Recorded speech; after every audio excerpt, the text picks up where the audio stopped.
Hello mga kadresya! Dito sa Hanmer ay merong kapihan kaya tara pasok tayo at magkape.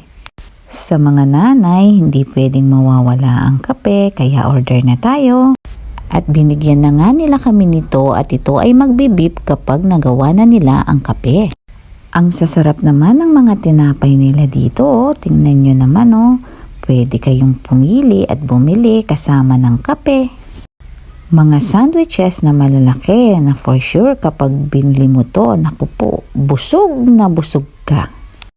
Iba't ibang klase, iba't ibang hugis at syempre iba't iba ang flavor ng mga ito kaya tsak, ang sasarap.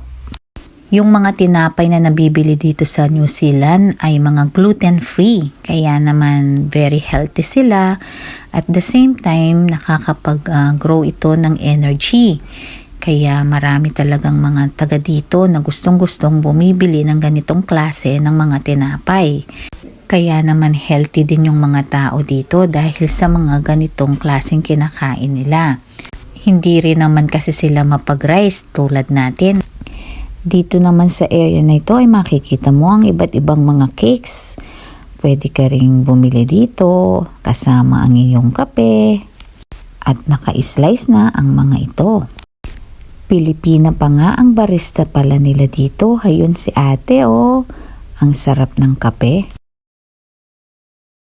Pinagawa ko nga pala kay ate ay mochaccino. Hayan na nga pala ang mga kumare at nakuha na rin nila ang kanilang mga kape. Pero bago namin inumin ito, alam nyo na. Hindi mawawala yata ang walang kamatayang pagbibidyo at pagpipicture, diba sis Lani? Nagselos pa yung dalawang sister ko. Siyempre, kasama kayo dito sa video. Ayan na nga, Kaya picturean na.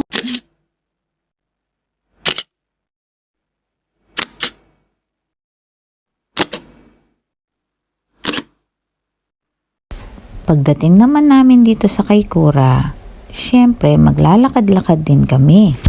At alam nyo ba ano ang hinahanap namin?